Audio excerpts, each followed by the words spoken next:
Le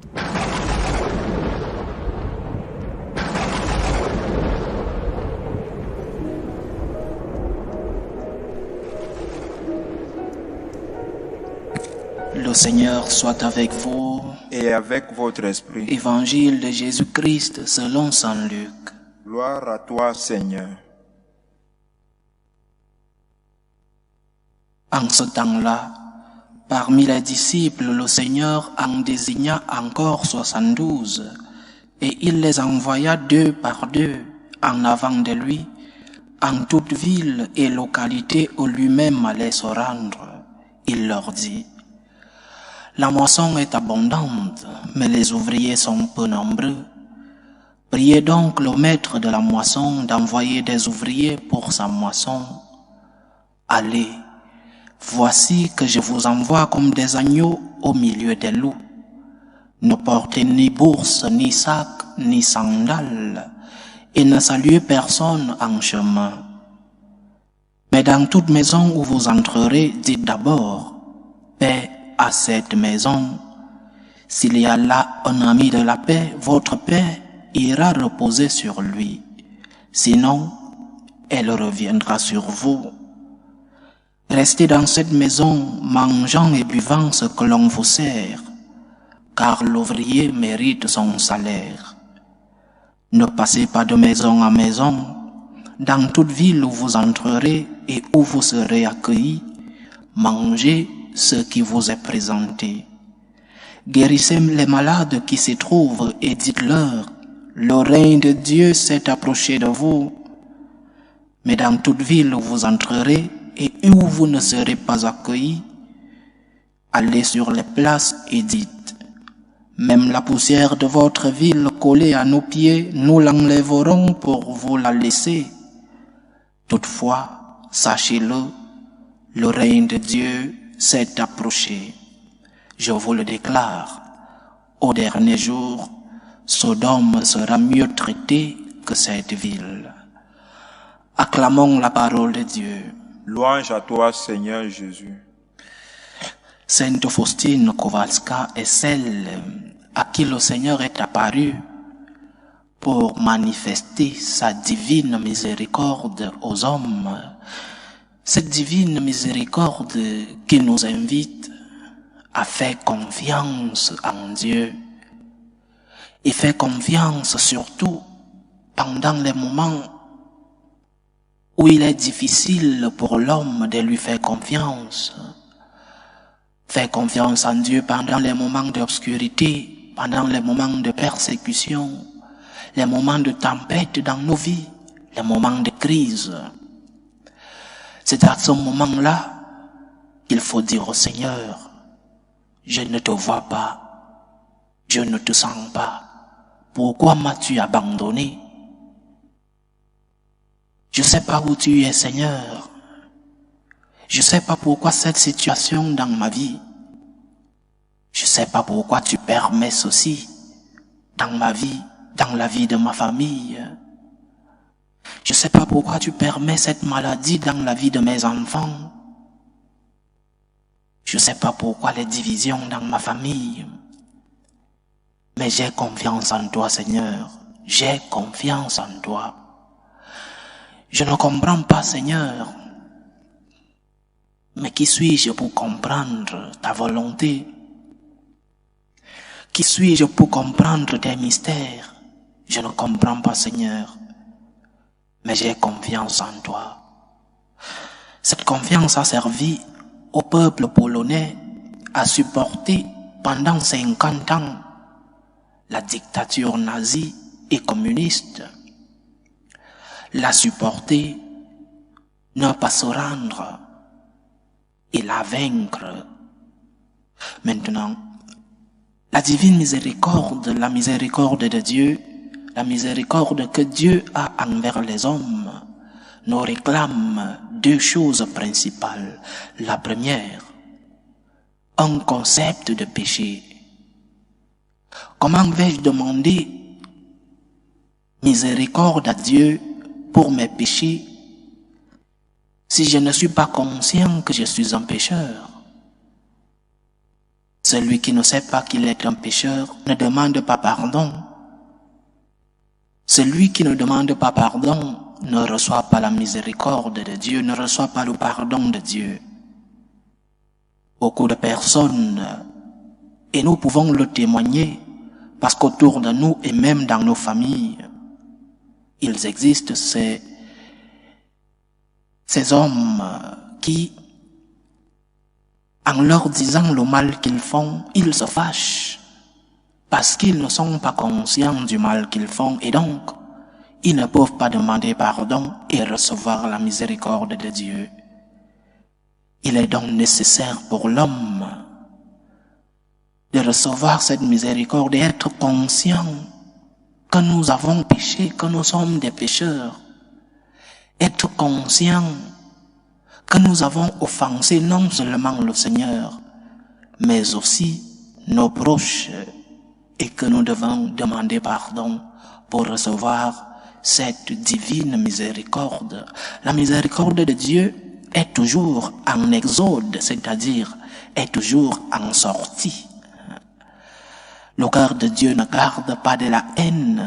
Lorsque nous offensons le Seigneur, immédiatement, automatiquement, il nous a déjà pardonné. Mais pour que cette miséricorde nous guérisse, pour que cette miséricorde arrive en nous, nous devons aussi faire le pas pour aller à la rencontre de cette miséricorde qui est en chemin. C'est-à-dire demander pardon. Mais pour demander pardon, nous devons être conscients que nous avons fait quelque chose de mal.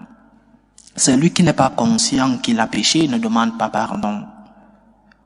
Donc, la première chose pour pouvoir comprendre le concept de la divine miséricorde, c'est de comprendre le concept du péché. Comprendre que de temps en temps, nous faisons du mal. Parce que nous nous croyons toujours les victimes du mal, le mal du monde, le mal de nos prochains. Parfois, nous ne comprenons pas que nous sommes en même temps des offenseurs et des offensés. Nous sommes ceux-là qui faisons du mal. Je préfère dire inconsciemment, même si beaucoup de fois c'est consciemment. Mais nous sommes beaucoup de fois des personnes qui font du mal. Mais nous sommes aussi des personnes qui sont des victimes du mal que les autres nous font. Alors nous devons être conscients de nos péchés, nous devons être conscients des offenses que nous faisons, premièrement à Dieu, mais aussi au prochain. Bien sûr que la divine miséricorde ne concerne pas seulement les péchés, mais il faut commencer par là. Parce que si nous demandons de grâce à Dieu, si nous demandons de l'aide pour des choses matérielles,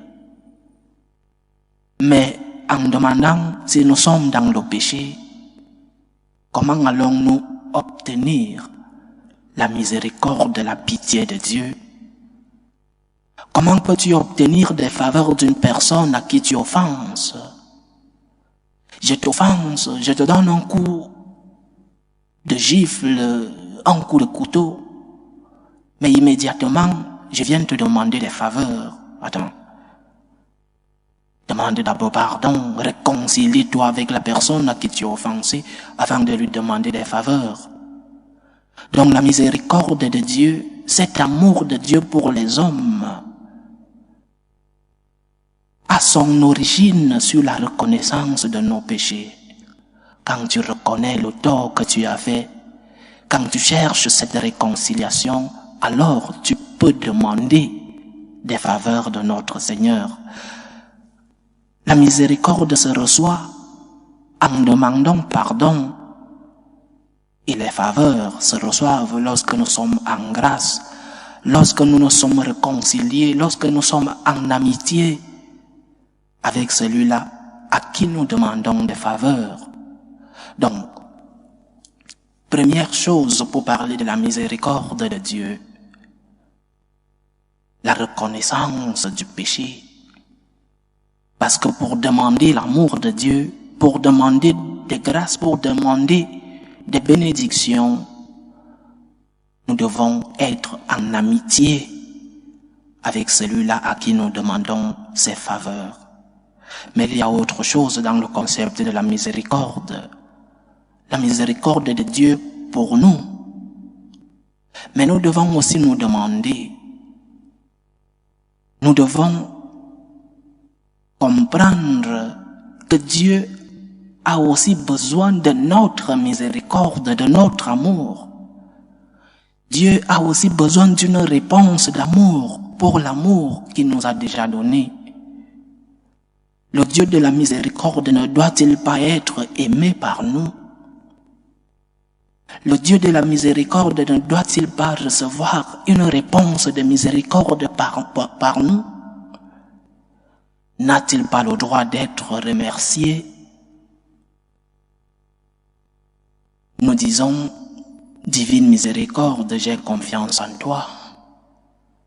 Dieu ne pourra-t-il pas te demander, mon ami, oui, tu as confiance en moi, mais est-ce que moi aussi je peux avoir confiance en toi?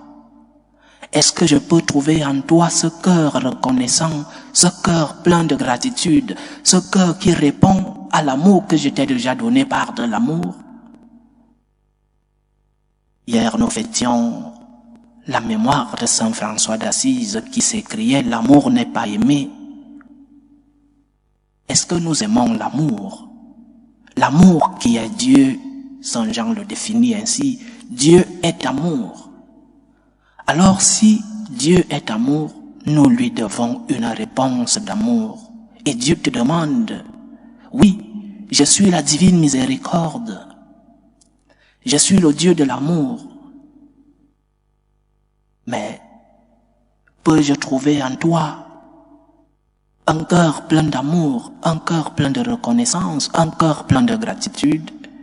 Si oui, essaye d'enlever toutes les choses qui offensent le Seigneur. Fais la volonté de Dieu. Aide cette personne qui a besoin d'aide à côté de toi. Dieu peut-il te faire confiance? Parce que toi, tu fais confiance en Dieu, tu dis, divine miséricorde, j'ai confiance en toi. Mais Dieu peut-il te faire confiance? Dieu peut-il compter sur toi? Dieu peut-il compter sur toi pour aider cette personne dans le besoin? Dieu peut-il te faire confiance pour être un instrument de la paix dans ta famille? Dieu peut-il te faire confiance pour être un évangélisateur? J'ai confiance en toi, Seigneur, et c'est bien d'avoir confiance en Dieu, mais pose-toi la question, est-ce que Dieu peut-il me faire confiance? Miséricorde, donc, pour le Dieu de la miséricorde, en évitant de l'offenser, en lui demandant pardon si nous l'avons offensé, et en faisant ce qui plaît à ce Dieu plein d'amour, à ce Dieu plein de miséricorde. Que le Seigneur remplisse nos cœurs de sa divine miséricorde, qu'il nous aide nous aussi à être des évangélisateurs, à être des témoins de sa divine miséricorde, mais surtout qu'il remplisse nos cœurs d'amour, qu'il remplisse nos cœurs de gratitude, pour que nous puissions lui donner la réponse qu'il mérite de recevoir, une réponse d'amour, une réponse de gratitude. Loué soit Jésus-Christ. À jamais.